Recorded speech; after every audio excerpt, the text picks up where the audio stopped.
வணக்கம். தமிழ் பேசும் மக்களின் உரிமை குரலான வீரகேசரியின் இரவு நேர பிரதான செய்திகள். வாசிப்பது எம்.சிகா ரவி மற்றும் அவினேஷ் ஜோன்சன். செய்தியாசிரியர் எம்.டி. லூசியஸ். முதலில் தலைப்புச் செய்திகள். நான் அழுத்தம் கொடுக்கவில்லை, விரைவில் உண்மை வெளிவரும். பிமல் விளக்கம். ஆவணங்களை காணவில்லை, ரணில் எடுத்துச் சென்றாரா? வலுக்கும் சந்தேகம். தாக்கப்பட்டு நிர்வாணமாக புதைக்கப்பட்டிருக்கலாம். யாழ் மனித புதைக்குழி தொடர்பில் திடுக்கிடும் தகவல். சாராய கம்பெனிகளிடமிருந்து ரகசியமாக பணம் பெற்ற நிதி அமைச்சின் அதிகாரிகள். அம்பலமான தகவல். கொழும்பில் கூட்டாக தீப்பற்றி எரிந்த முச்சக்கர வண்டிகள். இன்று அதிகாலை பதிவான சம்பவம். புலிகளின் தங்க நகைகள் தொடர்பில் அரசாங்கம் விடுத்துள்ள முக்கிய அறிவிப்பு. கிழக்கு கடலில் களுவாஞ்சிக்குடியைச் சேர்ந்த கொள்ளையர் கும்பல். பரபரப்பு தகவல். உள்நாட்டு செய்திகள். 323 கொள்கலன் விடுவிப்பு தொடர்பில் குற்றப்புலனாய்வு திணைக்களத்தின் விசாரணைகளின் பின்னர் உண்மை வெளிவரும் என போக்குவரத்து, நெடுஞ்சாலைகள், துறைமுகங்கள் மற்றும் சிவில் விமான சேவைகள் அமைச்சர் பிமல் ரத்நாயக்க தெரிவித்தார். பாராளுமன்றத்தில் இன்று வெள்ளிக்கிழமை நடைபெற்ற அமர்வின் போது இதனை தெரிவித்த அவர், දේශපාලන උමනාවන් මත කටයුතු කරන වෘත්තීය සමිතියකින් කරන කිසිම පදනමක් නැති චෝදනාවක් 323 கொள்கலன்கள் விடுவிப்பு தற்போதைய பிரதான பேசு பொருளாக காணப்படுகிறது. சுங்கத்தில் இருந்து கொள்கலன்களை விடுவிப்பதற்கு எமது அரசாங்கத்தில் எவரும் சுங்கத்துக்கு அழுத்தம் பிரயோகிக்கவில்லை.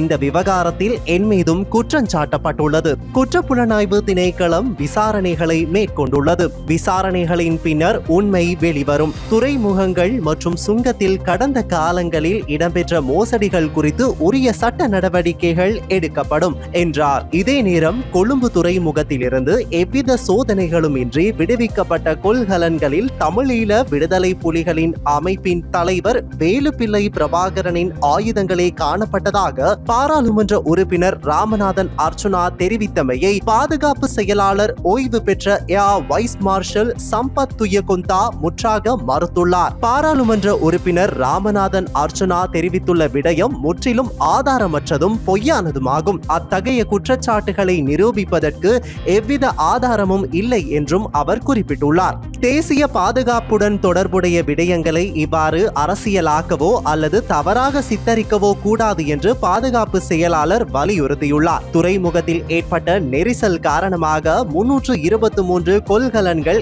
எவ்வித சோதனைகளும் இன்றி விடுவிக்கப்பட்டன. குறித்த கொள்கலன்கள் சிவப்பு அறிவித்தல் விடுக்கப்பட்டவை என்றும் அவற்றில் அபாயகரமான பொருட்கள் காணப்பட்டதாகவும் பல தரப்பினராலும் தெரிவிக்கப்பட்டது.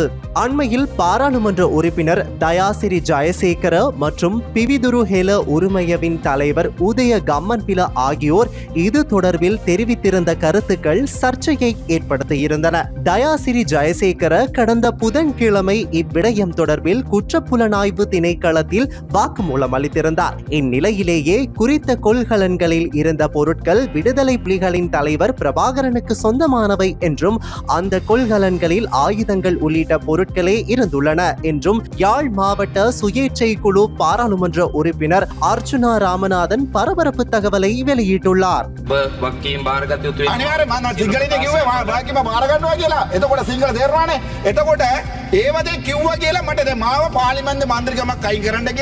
ඔය ඉන්න ආණ්ඩුවේ නඩුවක් දාලා තියෙනවා. මම ඒක කිව්වනේ. දැන් ජූනි 26 වෙනිදා මගේ නඩුව තියෙනවා.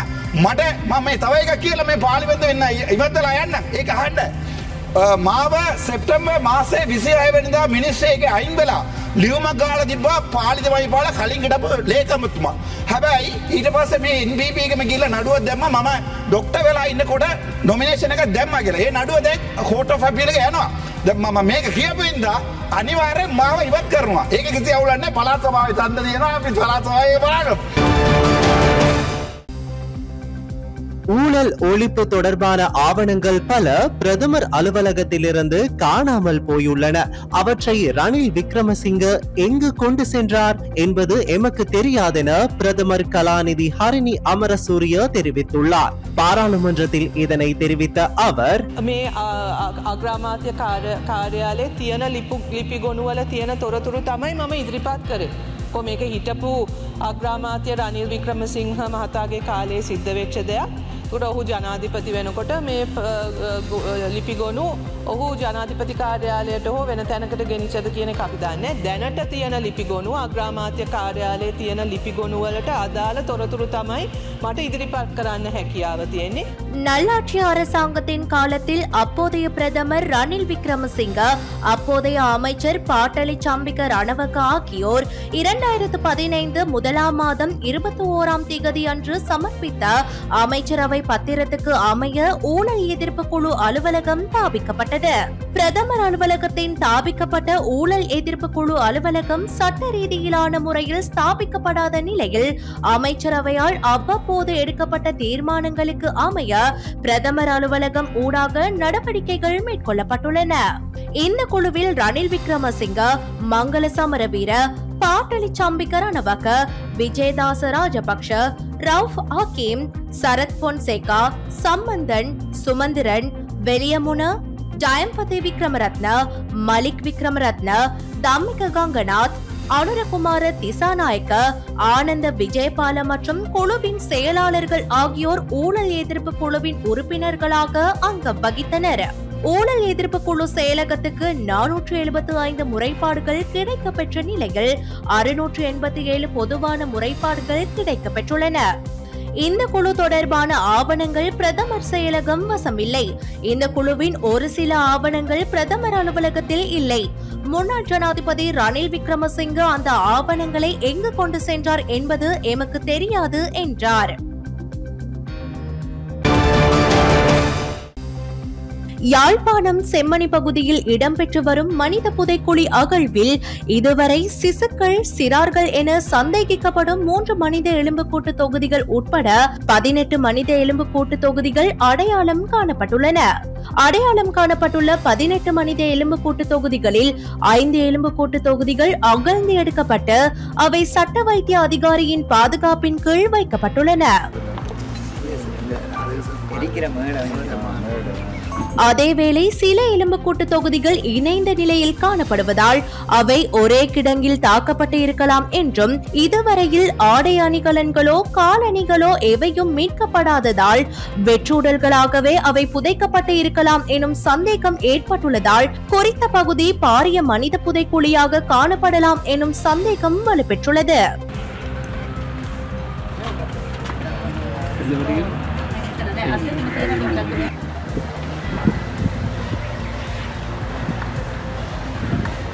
அதேவேளை குறித்த பகுதியை மனித புதைக்குழியாக பிரகடனப்படுத்த கோரி யாழ் நீதவான் நீதிமன்றில் சட்டத்தரணிகள் விண்ணப்பம் செய்துள்ள நிலையில் கட்டளைக்கு இன்றைய தினம் வெள்ளிக்கிழமை மன்று திகதியிட்டுள்ளமை குறிப்பிடத்தக்கதாகும்.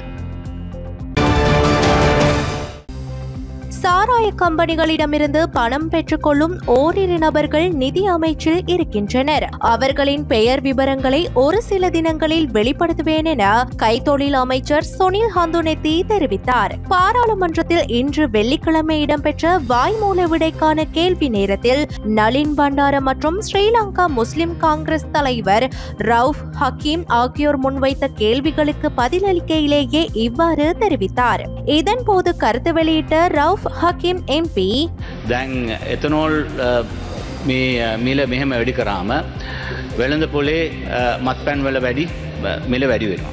වැඩි වුණාම අනිවාර්යයෙන් මේකට சாபேක්ෂව කසිප්පු නිෂ්පාදනය වැඩි වෙනවා. சீனி உற்பத்தி சாலைகளின் நட்டத்தை போக்கிக் கொள்வதற்காக 475 ரூபாவுக்கு விற்பனை செய்யப்படும் 1 லிட்டர் எத்தனாலை 800 ரூபாவாக அதிகரிக்க தீர்மானித்துள்ளதாக அமைச்சர் தெரிவித்தார். இதனால் பல இடை பிரச்சனைகள் தோன்றுகின்றன. குறிப்பாக எத்தனால் விலையை அந்த அளவு அதிகரிக்கும் போது சந்தையில் மதுபானங்களின் விலை அதிகரிக்கப்படும். அவ்வாறு அதிகரிக்கப்படும் போது அதற்கு நிகராக நிச்சயமாக கசிப்பு உற்பத்தியும் அதிகரிக்கப்படும். கசிப்பு உற்பத்தி அதிகரிக்கப்பட்டால் செய்வதால் அரசாங்கத்துக்கு கிடைக்கும் சுங்க வரி வருமானம் குறைவடையும். இதனால் எமது வருமான இலக்கை அடைந்து கொள்ள முடியாமல் போகிறது என்றார். இதற்கு பதிலளித்த அமைச்சர் சுனில் ஹந்துனெத்தி, එතනෝල් ලීටර 1500 1700 තියෙනකොටත් අරක්කු බෝතලේ ගාන වෙනස් වුන්නේ නැහැ. අරක්කු කොම්පැනි විසින් 1500 තියෙනකොටත් අරක්කු බෝතලේ විකුණා 3500 4000. දැන් 475ට අඩු කරලා තියෙනකොටත් අරක්කු බෝතලේ ඒ ගානමයි. එතකොට මොකද ප්‍රශ්නේ? 475ට අරක්කු එතනෝල් ලීටරයක් ගත්තම එතනෝල් ලීටරයකින් හදන්න පුළුවන් අරක්කු බෝතල් 3ක්. ඔබතුමා විශ්වාස ගන්න 90 ස්ප්ලිට් එකෙන් හදන්න පුළුවන් අරක්කු බෝතල් 3ක් 140ට 35ට අඩු කරනකොට. එතන 475 එතනෝල් ලීටරය අරගෙන අරක්කු බෝතල් 3ක් හදන්න පුළුවන් නම් අරක්කු කොච්චර අඩුවට දෙන්න පුළුවන්ද? எத்தனால் 1 லிட்டர் 1500 ரூபாவுக்கு இருக்கும் போதும் சாராயம் ஒரு போத்தல் 3500 4000 ரூபாவுக்கே விற்பனை செய்யப்பட்டது. தற்போது எத்தனால் 1 லிட்டர் 475 ரூபாவுக்கு விற்பனை செய்யப்படும் போது சாராய போத்தலின் விலை குறையவில்லை. எத்தனால் 1 லிட்டரில் 3 சாராய போத்தல்கள் உற்பத்தி செய்ய முடியும். அப்படியானால் சாராயம் ஒரு போத்தல் எந்த அளவு குறைந்த விலைக்கு விற்பனை செய்ய முடியும் என்பதை புரிந்து கொள்ள முடியும். அதனால் எத்தனால் விலையை 475 ரூபாவில் இருந்து 800 ரூபாய் வரை அதிகரிப்பதால் சாராயம் உற்பத்தியாளர்களுக்கு எந்த பிரச்சனையும் ஏற்பட போவதில்லை. அத்துடன் கசிப்பு அருந்துபவர்கள் நாளொன்றுக்கு 2 லட்சம் லிட்டர் பயன்படுத்துகின்றனர். இதனை நிறுத்துவதற்கே சீனி உற்பத்தி செய்கின்ற நிலையங்களுக்கு அனுமதி பத்திரம் வழங்கி குறைந்த விலைக்கு சாராய போத்தல் ஒன்றை விற்பனை செய்ய நடவடிக்கை எடுக்குமாறு தெரிவித்திருந்தேன். இதே நேரம் நிதி அமைச்சில் இருக்கும் சிலர் சாராய கம்பெனிகளிடமிருந்து பணம் பெற்றுக் கொள்கின்றனர். அவர்களின் பெயர் விவரங்களை ஒரு சில தினங்களில் வெளிப்படுத்துவேன். அவர்களே இந்த விடயங்களை தடுத்து வருகின்றனர். அதனால் இதனை சரி செய்ய வேண்டும். இல்லாவிட்டால் இந்த தொழிற்சாலையை முன்னுக்கு கொண்டு செல்ல முடியாமல் போகும். அதனால் எத்தனால் விலையை அதிகரிப்பதால் சாராயத்தின் விலை அதிகரிக்கப்பட போவதில்லை என்றார். මුදල් අමාත්‍යාංශයේ ඉන්නවා සමහර නිලධාරීන් දෙන්නේ 3 දෙනෙක්. හැමෝම නෙමෙයි. මං හැමෝටම නිසි ගෞරවය සහිතව කියන්නේ. දෙන්නේ 3 දෙනෙක් ඉන්නවා මේ අරක්කු කම්පැනි වලින් සල්ලි ගන්න. හරිද? ඒක මම හෙට අනිද්දාට හෙළිදරව් කරනවා. கொழும்பு தெமட்டகொடை பிரதேசத்தில் உள்ள கட்டடம் ஒன்றிற்கு முன்பாக நிறுத்தி வைக்கப்பட்டிருந்த கார் மற்றும் 6 முச்சக்கர வண்டிகள் திடீரென தீப்பற்றி எரிந்துள்ளதாக போலீசார் தெரிவித்தனர். இந்த தீ விபத்து இன்று அதிகாலை இடம்பெற்றுள்ளது. ஒரு முச்சக்கர வண்டி மீது தீ பற்றியதை அடுத்து அருகில் நின்ற முச்சக்கர வண்டிகளுக்கு தீ பரவி இந்த விபத்து ஏற்பட்டுள்ளதாக போலீசார் தெரிவித்தனர். மாநகர சபையின் தீயணைப்பு படையினர் இணைந்து தீ பரவலை கட்டுப்படுத்தியதாக போலீசார் தெரிவித்தனர். தீ விபத்தின் போது எவருக்கும் எந்தவித காயங்களும் ஏற்படவில்லை எனவும் போலீசார் தெரிவித்தனர். தெமட்டகொடை போலீஸ் நிலைய பொறுப்பதிகாரி தலைமை ஆய்வாளர் கபில பண்டாரவின் அறிவுறுத்தலின் பேரில் மேலதிக விசாரணைகள் மேற்கொள்ளப்பட்டு வருகின்றன. யுத்த காலத்தில் வடக்கில் ராணுவத்தால் கைப்பற்றப்பட்ட தங்க நகைகளுக்குரிய ஆவணங்களை உரியவர்கள் வைத்திருந்தால் அவர்களுக்குரிய தங்க நகைகள் கையளிக்கப்படும். நகைகளுக்குரிய ஆவணங்களை வைத்திருக்காதோரின் நகைகள் வடக்கு பொது அபிவிருத்திக்கு பயன்படுத்தப்படும். இதற்கு பொது நிதியம் ஒன்று ஸ்தாபிக்கப்படும் என்று சபை முதல்வரும் அமைச்சருமான விமல் ரத்நாயக்க தெரிவித்தார். பாராளுமன்றத்தில் நேற்று உரையாற்றிய ஜனநாயக தமிழ் தேசிய கூட்டணியின் வன்னி மாவட்ட எம்பி செல்வம் அடைக்கலநாதன் வடக்கில் ராணுவத்தால் கைப்பற்றப்பட்ட தங்க நகைகளை அந்த மக்களிடம் மீண்டும் கையளிக்க அரசு நடவடிக்கை எடுக்க வேண்டும் என்றார். வைப்பகத்தில் இருக்கிற நகைகளை காணாமல் போய்விட்டது, அந்த எடுக்கப்பட்ட உடைமைகள் காணாமல் போய்விடுகிறது, பணங்கள் காணாமல் போயிருக்கிறது என்றெல்லாம் பேசப்படுகின்ற போது உங்களுடைய அரசு இன்றைக்கு கடற்படையின் கட்டுப்பாட்டிலே இருந்த நகைகளை போலீசாரிடம் ஒப்படைக்கப்பட்டிருக்கிறது. உண்மையிலே நல்லொரு விஷயத்தை அரசு செய்திருக்கிறது. இதை நான் பாராட்டியாக வேண்டும். ஆனால் அரசு ஒரு கவனத்தை எடுக்க வேண்டும். அது சாதாரண மக்களுடைய நகைகளாக அது காணப்படுகிறது. ஆதாரங்களோடு இருக்கின்ற மக்களுக்கு அந்த நகைகள் செல்ல வேண்டும். அது பொது உடைமை ஆக்குகின்ற வாய்ப்பை நீங்கள் உண்டு பண்ணக்கூடாது. இதற்கு பதிலளித்த சபை முதல்வரும் அமைச்சருமான பிமல் ரத்நாயக்க ඔබතුමා කිව්වාගේ ජනතාවට ඒවා ලබා ගන්න අවස්ථාව දෙන එක සහ ඒගොල්ලන්ගේ ප්‍රූව් කරන්න පුළුවන් නම් ඊළඟට එහෙම බැරි වෙන කොටසක් හිට තේරෙනවා යුද්ධයේ ඇතුලේ ආණ්ඩුව අරමුණ තමයි එම එකෙන් පසුව ජනතාව ගන්න නැති ටිකට අදාළව ගත්තම යම්කිසි උතුර සංවර්ධන අරමුදලක් ගොඩනගලා ඒවයි මේ රත්රන් වලුත් කොටසක් දාලා ආණ්ඩුවෙනුත් මුදල දාලා උතුර විශේෂයෙන් සංවර්ධනය කරන අරමුදලක් පිටවන්නත් ඒ සඳහා දේශීය සහ විදේශීය ජීවත් වෙන පොදු ලාංකීය ජනතාවටත් විශේෂයෙන් උතුරු පළාත් යුද්ධ නිසාම ලංකාවෙන් ගිහපු ජනතාවටත් මේ සඳහා සහභාගී වෙන්න අවස්ථාවක් ලබා දීම තමයි අපේ අරමුණ.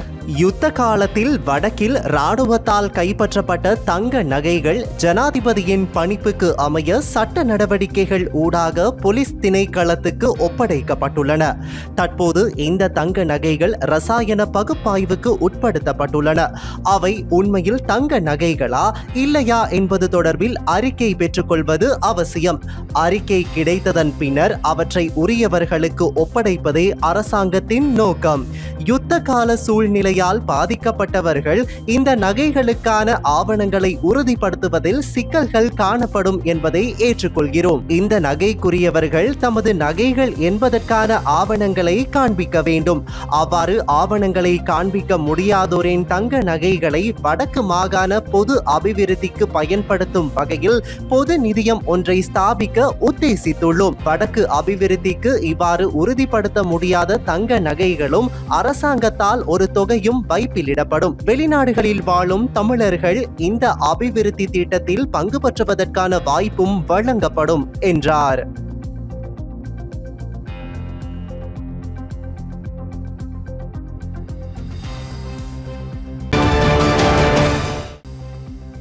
கிழக்கு மாகாண கடலில் திட்டமிடப்பட்ட வகையில் கொள்ளை செயல்களம் இடம்பெறுவதோடு மீனவர்களும் தாக்கப்படுகின்றனர். இந்த செயல்களுக்கு தலைமை வகிப்பவரின் பெயரை அனைவரும் அறிவார்கள். அந்த பெயரை இங்கு சொல்வது நாகரிகமல்ல.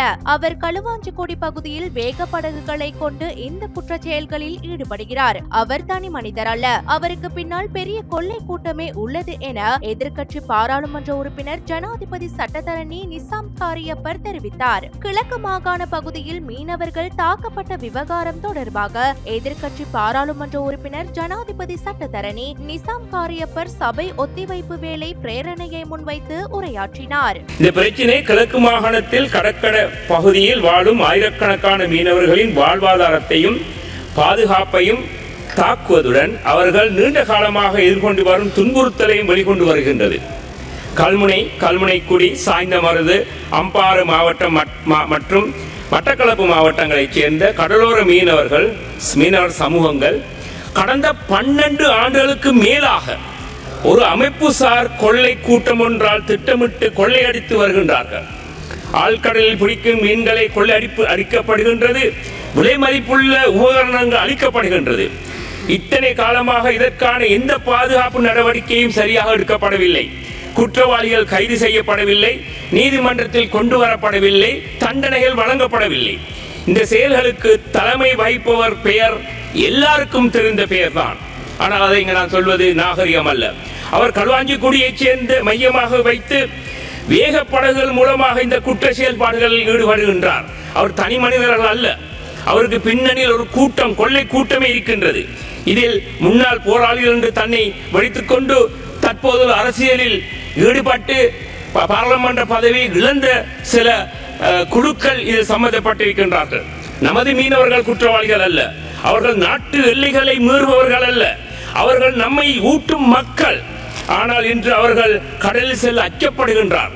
ஏனென்றால் இந்த கொள்ளை கூட்டம் அவர்களை தொடர்ந்து அச்சுறுத்துகின்றது. இதனைத் தொடர்ந்து எழுந்து உரையாற்றிய MA ஹிஸ்புல்லா, விசேஷமாக இந்த பிரச்சனை மிக நீண்ட காலமாக இருந்து வருகிற ஒரு பிரச்சனை. கௌரவ அமைச்சர் ராமலிங்கம் சந்திரசேகரர்களுக்கு நிறைய தெரிஞ்ச ஒரு பிரச்சனை. இந்த பிரச்சனைக்கு நிரந்தரமான ஒரு தீர்வு காணப்பட வேண்டும். குறிப்பாக அம்பாறை மாவட்டத்திலே கல்முனை, சாய்ந்தமருது, ஒலிவில், மட்டக்களப்பு, புணச்சிமுனை, அப்படி காத்தாங்குடி, வாழச்சேனை, இப்பொழுது திருகோணமலை வரை உள்ள அந்த பிரதேசங்களில் இருக்கின்ற அந்த மீனவர்கள் ஆழ்கடலுக்கு சென்று மீன்பிடிக்கின்ற போது கரையிலே இருந்த ஒரு கொள்ளை கூட்டம் ஒரு குறிப்பிட்ட ஒரு பிரதேசத்திலே ஒரு மீன department of fisheries and aquatic resources அந்த டிபார்ட்மெண்ட் அந்த கொள்ளை கூட்டத்தினுடைய முழு பேரையும் கந்தசாமி நவரத்னம், நான் மற்ற பேர்களை ஊர்களை சொல்ல விரும்பவில்லை, அது மரியாதை இல்லை என்பதற்காக அவர்களுடைய ஊர்கள் பேர் விவரம் எல்லாவற்றையும் போட்டு இந்த டிபார்ட்மெண்டே அந்த கடிதம் அனுப்பியிருக்கிறது.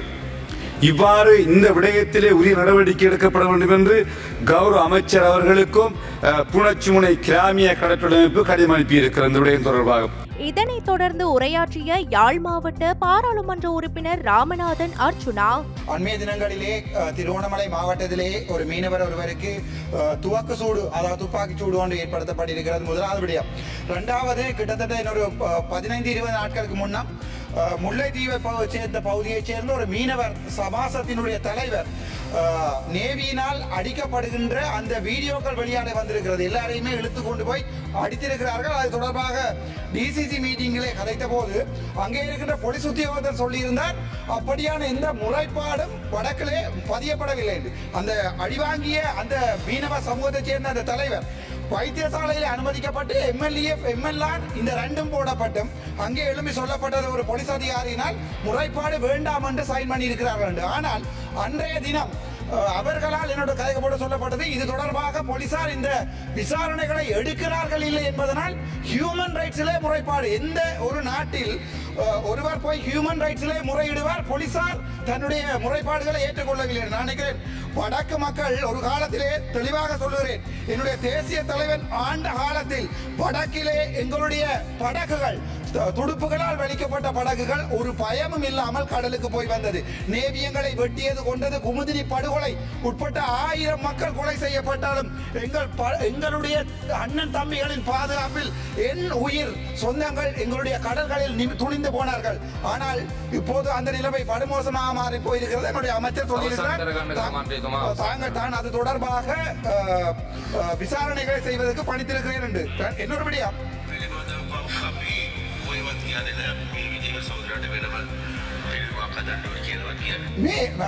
இதுல எங்களுடைய அமைச்சர் சொல்லியிருக்கிறார், தான் ஒருபோதுமே பிரபாகரனுக்கு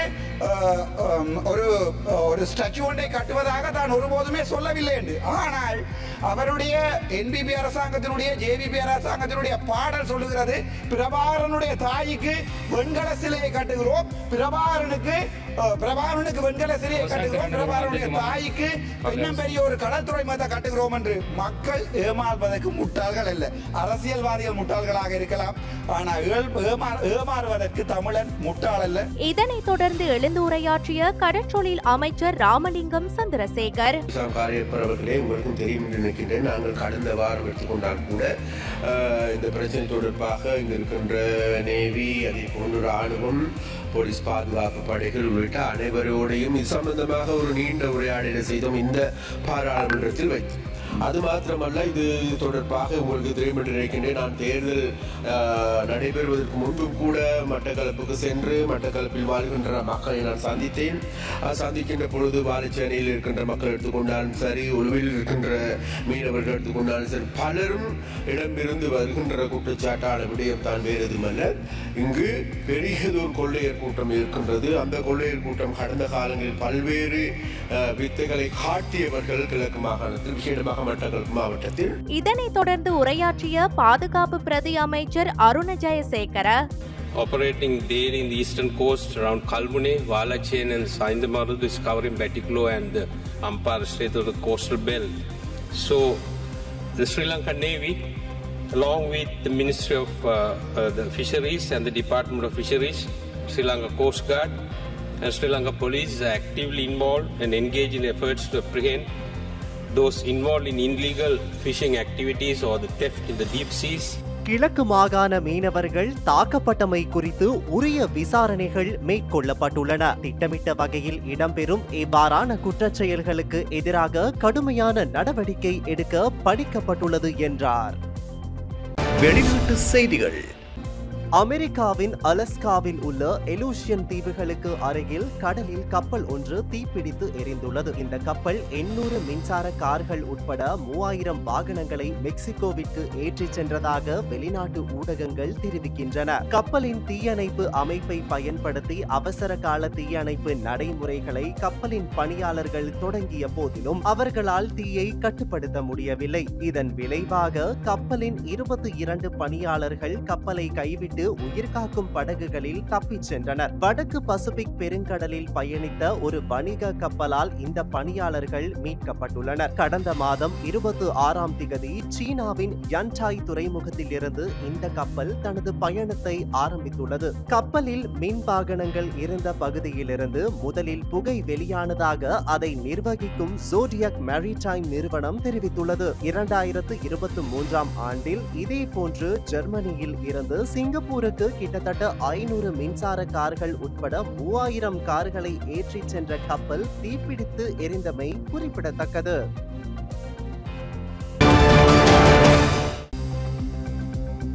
அமெரிக்க ஜனாதிபதி டொனால்ட் ட்ரம்ப் தொழிலதிபர் எலன் மஸ்க் இடையேயான மோதல் பொதுவெளியில் வெளிச்சத்துக்கு வந்துள்ளது.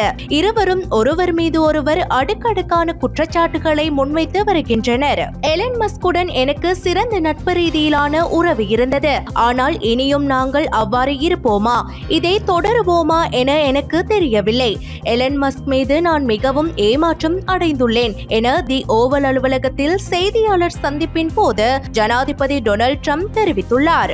எல்லோரையும் விட இந்த புதிய மசோதா குறித்து எலன் மஸ்க் முழுவதுமாக அறிவார். அதன் உள் விபரங்களையும் அவருக்கு நன்கு தெரியும். இந்த சூழலில் திடீரென்று இப்போது அவருக்கு என்ன பிரச்சனை என்று தெரியவில்லை. எலன் மஸ்க் எனக்கு எதிராக இருப்பது குறித்து நான் பொருட்படுத்தவில்லை. ஆனால் அவர் இதை முன்பே செய்திருக்க வேண்டும் என ட்ரம்ப் கூறினார். உடனடியாக எக்ஸ் வலைதளத்தில் ட்வீட் மூலம் எலன் மஸ்க் இதற்கு பதிலடி கொடுத்துள்ளார். நான் மாத்திரம் இல்லை என்றால் 2024 ஜனாதிபதி தேர்தலில் டொனால்ட் ட்ரம்ப் தோல்வியடைந்து இருப்பார். அவர் நன்றி இல்லாதவர். ட்ரம்ப் பொய் சொல்கிறார். அந்த மசோதா எனது பார்வைக்கு கிடைக்கவில்லை. இது இந்த ஆண்டின் பிற்பாதியில் பொருளாதார மந்த நிலையை உருவாக்கும். ஜனாதிபதி ட்ரம்ப் எனது நிறுவனங்களின் அரச ஒப்பந்தத்தை ரத்து செய்வது குறித்து பேசினார். அந்த வகையில் ஸ்பேஸ் எக்ஸின் டிராகன் விண்கலன் திட்டம் சார்ந்த செயல்பாடுகளை உடனடியாக நிறுத்துகிறது என மஸ்க் எக்ஸ் தளத்தில் தெரிவித்தார். இதோடு ஜனாதிபதி டொனால்ட் ட்ரம்பை நீக்கிவிட்டு துணை ஜனாதிபதி JD வான்ஸை ஜனாதிபதியாக நியமிக்க வேண்டும் என எக்ஸ் தளத்தில் பயனர் ஒருவர் தெரிவித்திருந்தார். அதற்கு ஆம் என எலன் மஸ்க் பதில் அளித்துள்ளார். மேலும் அமெரிக்காவில் புதிய கட்சியை உருவாக்க வேண்டுமா என்பது குறித்து எக்ஸ் தளத்தில் வாக்கெடுப்பு ஒன்றையும் எலன் மஸ்க் முன்னெடுத்துள்ளார். அமெரிக்காவின் வரவு செலவு திட்டம் ஏமாற்றம் அளித்ததால் ஜனாதிபதி ட்ரம்ப் நிர்வாகத்தில் இருந்து தொழிலதிபர் எலன் மஸ்க் கடந்த வாரம் வெளியேறினார். அமெரிக்காவில் ஜனாதிபதி டொனால்ட் ட்ரம்ப் 2வது முறையாக பதவியேற்றதும் அரச செலவினங்களை குறைப்பதற்காக தொழிலதிபர் எலன் மஸ்க் தலைமையில் அரசு செயல்திறன் துறை ஒன்று உருவாக்கப்பட்டது. ஆண்டுதோறும் எலன் மஸ்க் 130 நாட்கள் சிறப்பு அரசு ஊழியராக செயல்படுவார் என தெரிவிக்கப்பட்டது. இத்துறை அரசு ஊழியர்களின் எண்ணிக்கையை குறைப்பது உட்பட பல ஆலோசனைகளை அமெரிக்க அரசுக்கு வழங்கி வந்தது. இதற்கு அமெரிக்காவில் எதிர்ப்பும் கிளம்பியது. இந்நிலையில் அமெரிக்க அரசின் வரவு செலவு திட்டம் தயார் செய்யப்பட்டது. இது எலன் மஸ்க் தலைமையிலான அரசு செயல்திறன் துறை தெரிவித்த பரிந்துரைகளுக்கு மாறாக இருந்துள்ளது. மக்களுக்கு ஏராளமான வரி சலுகைகளுடன் ராணுவ பட்ஜெட் செலவினங்களும் அதிகமாக இருந்தது. கடந்த 2017ஆம் ஆண்டு ஜனாதிபதி ட்ரம்ப் நிர்வாகம் பல வரி சலுகைகளை வழங்கியது. அதேபோல் தற்போதும் 4 பேர் கொண்ட குடும்பத்துக்கு $1300 கூடுதல் வருமானம் கிடைக்கும் வகையில் வரிச்சலுகை அளிக்கப்பட்டுள்ளது. இதன் மூலம் லட்சக்கணக்கான அமெரிக்கர்கள் பயனடைவர். பட்ஜெட் மசோதா அமெரிக்க பாராளுமன்றத்தில் ஒரு ஓட்டு வித்தியாசத்தில் நிறைவேற்றப்பட்டது. ஜனாதிபதி ட்ரம்பின் மிகப்பெரிய மற்றும் அருமையான பட்ஜெட் ஏமாற்றம் அளிப்பதாக தொழிலதிபர் எலன் மஸ்க் கூறினார். சிறப்பு அரசு ஊழியராக எனக்கு ஒதுக்கப்பட்ட நேரம் முடிவுக்கு வருகிறது. வீண் செலவினங்களை குறைக்க வாய்ப்பளித்த டொனால்ட் ட்ரம்புக்கு நன்றி. அமெரிக்க அரசின் மிகப்பெரிய பட்ஜெட் நிதி பற்றாக்குறையை அதிகரித்துள்ளது. அரசு செயல்திறன் துறையின் பணிகளை குறைத்து மதிப்பிட்டுள்ளது.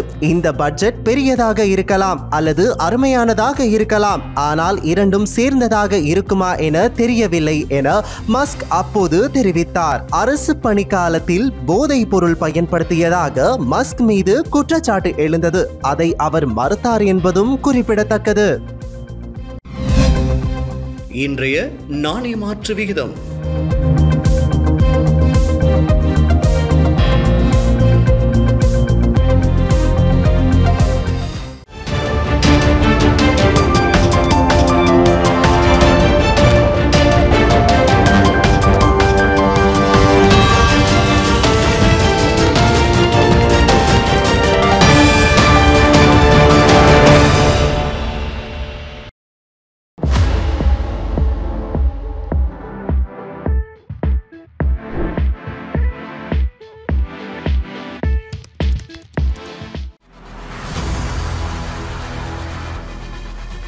இலங்கையின் முதல் நிலை முதற்கர செய்தி வழங்குனர் வீரகேசரியின் குறுந்தகவல் செய்திகளை உடனுக்குடன் தமிழில் பெற்றுக்கொள்ள டயலாக் வலையமைப்பிலிருந்து REG இடைவெளி வீக்கி என்று பதிவிட்டு 87 960 என்ற எண்ணுக்கு குறுஞ்செய்தி ஒன்றை அனுப்புங்கள். வீரகேசரி செய்தியுடன் இணைந்திருங்கள்.